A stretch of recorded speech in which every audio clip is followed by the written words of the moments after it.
एक समय की बात है, एक गांव में सफेद साड़ी वाली चुड़ैल का आतंक था।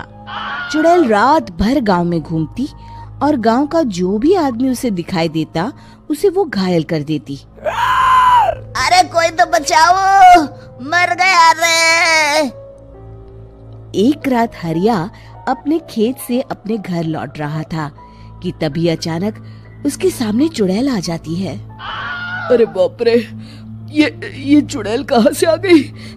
आज तो मैं गया काम से।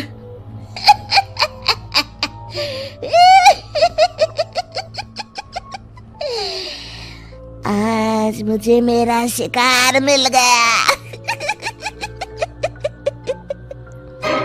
अरे चुड़ैल दीदी, मुझे छोड़ दो।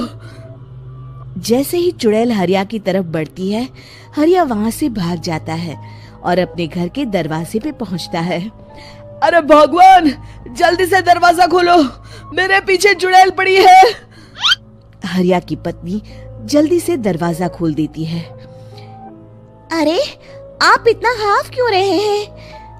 अरे मेरे पीछे चुड़ैल पड़ी है, आज तो मैं बाल बाल बच गया। जल्दी से सभी दरवाजे और सभी खिड़कियों को बंद करके बत्ती बुझा दो। तभी चुड़ैल हरिया के घर के पास पहुंच जाती है। अरे वो आदमी कहाँ गायब हो गया? मैं भी देखती हूँ आखिर कब तक बचेगा। मैं अपने शिकार को इतनी आसानी से नहीं छोड़ती। इतना कहकर चुड़ैल वहाँ से चली जाती है। वहीं दूसरी तरफ हरिया और उसकी पत्नी दोनों अपने घर की खिड़की से ये सब देख रहे होते हैं। अरे बाप रे, ये तो बड़ी डरावनी चुड़ैल थी। अगले दिन ये बात आग की तरह पूरे गांव में फैल जाती है और धीरे धीरे लोग चुड़ैल के डर के मारे शाम होते ही अपने घरों से बाहर निकलना बंद कर देते हैं। कुछ दिनों के बाद भाई, मैंने तो इस चुड़ैल के डर के मारे रात को अपने खेतों को पानी देना बंद कर दिया है। कहीं मेरी फसल सूख गई तो मैं तो कहीं का नहीं रहूंगा। साहूकार का कर्जा कैसे चुकाऊंगा? अरे भाई, पूरे गांव वालों का यही हाल है। पता नहीं ये चुड़ैल हमारे गांव में कहां से आ गई। फिर एक दिन गांव के पास वाली नदी के किनारे एक बहुत बड़े तांत्रिक के आने की बात कुछ गांव वालों को पता चलती है। वो लोग जाके ये बात गांव के मुखिया को बताते हैं। मुखिया जी, नदी के किनारे एक बहुत ही पहुंचे हुए तांत्रिक बाबा आए हैं। हमें उनसे मदद मांगनी चाहिए। मैंने सुना है वो बड़े बड़े भूतों और चुड़ैलों को अपने वश में कर लेते हैं। मुखिया जी सभी गांव वालों को लेकर उस तांत्रिक के पास पहुंच जाते हैं। ओम फट स्वाहा, ओम फट स्वाहा। तभी तांत्रिक अपनी बंद आंखों को खोलकर कहता है, क्या बात है? तुम सब लोग यहाँ क्यों आए हो? मुखिया जी उस तांत्रिक को सारी बात बता देते हैं। अच्छा, तो ये बात है। और तांत्रिक अपनी आंखों को बंद कर लेता है। मैं देख रहा हूँ तुम्हारे पूर्वजों ने बहुत पाप किए थे, जिससे ये गांव अब श्रापित हो चुका है। उसी के फल स्वरूप तुम्हारे गांव में चुड़ैल आई है। ये चुड़ैल बहुत खतरनाक है, ये किसी को नहीं छोड़ेगी। हे भगवान, मर गए रे, अब क्या होगा? तभी गांव के मुखिया जी कहते हैं, बाबा, इस चुड़ैल से हम सबको बचा लीजिए। कोई तो उपाय होगा। इसका सिर्फ एक ही उपाय है। सभी गांव वालों को बारी बारी हर दिन अपनी आधी फसल उस पहाड़ी के ऊपर बनी काली गुफा में छोड़ के आनी होगी। तभी उस चुड़ैल की भूख मिटेगी और श्राप का प्रभाव खत्म हो जाएगा और तुम सब जिंदा बच जाओगे। सभी गांव वाले उस तांत्रिक की बात को मान लेते हैं और वहां से चले जाते हैं। फिर अगले दिन से रोज उस गांव के लोग बारी बारी से अपनी आधी फसल उस काली गुफा के पास जाकर रखाते। कुछ दिनों बाद हरिया की बारी आती है।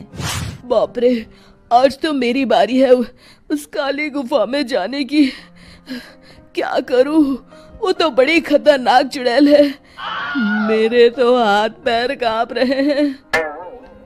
फिर हरिया डरते डरते अनाज की बोरियां अपनी बैलगाड़ी में लाद देता है। तभी हरिया की पत्नी उससे कहती है, देखो जी, संभल के जाना और किसी भी हालत में शाम होने से पहले वापस आ जाना। उस चुड़ैल का कोई भरोसा नहीं है जी। हरिया बैलगाड़ी में बैठते हुए कहता है, भगवान, मैं क्या वापस आऊंगा? लगता है अब तो मेरी खबर ही आएगी। इतना कहकर हरिया वहां से चला जाता है। रास्ते में जंगल से गुजरते हुए हरिया की बैलगाड़ी का एक चक्का बड़े गड्ढे में फंस जाता है। हे भगवान, अब ये क्या मुसीबत है? हरिया नीचे उतर के पूरी ताकत से अपनी बैलगाड़ी को गड्ढे से निकालने की कोशिश करता है। बहुत देर मेहनत करने के बाद हरिया की बैलगाड़ी उस गड्ढे से बाहर निकल जाती है। हे भगवान, अब तो शाम होने वाली है। आज तो मैं गया काम से। जैसे तैसे हरिया काली गुफा में पहुंच जाता है। अरे मर गया रे, यहाँ तो चारों तरफ डरावना माहौल है। मैंने यहाँ आने में बहुत देर कर दी, कहीं चुड़ैल नाराज ना हो जाए। हरिया अनाज की बोरियां वहां रख के जैसे ही जाने लगता है, तभी उसे किसी के आने की आवाज सुनाई देती है। हरिया एक कोने में छुपकर अंदर देखने लगता है। चुड़ैल वहां आती है और फिर अपने चेहरे से नकली चुड़ैल का मुखौटा निकाल देती है। हरिया ये देख के हक्का बक्का रह जाता है। तभी चुड़ैल कहती है, भैया यहाँ आना। आज तो बहुत अनाज आया है, इसे मिलाकर अब हमारे पास ढेर सारा अनाज जमा हो गया है। कल ही हम इसे शहर में बेच आएंगे और माला माल हो जाएंगे। तभी अंदर से नदी के किनारे वाला तांत्रिक बाहर आता है। अरे, ये तो तांत्रिक बाबा है। हाँ, अब तो हम दोनों की जिंदगी मजे में कटेगी। गांव वालों को बेवकूफ बनाना इतना भी मुश्किल नहीं था। लोग तो तुम्हें सच में असली चुड़ैल समझते हैं। हाँ, तुमने सही कहा। अब ये गांव वाले चुड़ैल के डर से जिंदगी भर इस काली गुफा में अनाज पहुंचाते रहेंगे। अच्छा, तो ये बात है। ये दोनों पूरे गांव वालों को बेवकूफ बना रहे हैं। अभी जाकर सबको बताता हूँ। हरिया उन दोनों की पूरी बातें सुन लेता है और जल्दी से वापस गांव में आता है। गांव वालों को पूरी बात बता देता है। इससे पहले वो दोनों हमारा अनाज लेकर शहर जाए, हमें उन दोनों को पकड़ना होगा। उधर दूसरी तरफ नकली तांत्रिक और नकली चुड़ैल बनी औरत एक बड़ी गाड़ी में सारा अनाज लाद के वहां से निकलने की तैयारी कर रहे होते हैं। जल्दी करो, इससे पहले हमें कोई देख ले। हमें यहाँ से निकलना होगा। और तभी वो दोनों देखते हैं कि सामने से सभी गांव वाले अपने अपने हाथों में मशाल लेके आ रहे हैं। दोनों बुरी तरह डर जाते हैं।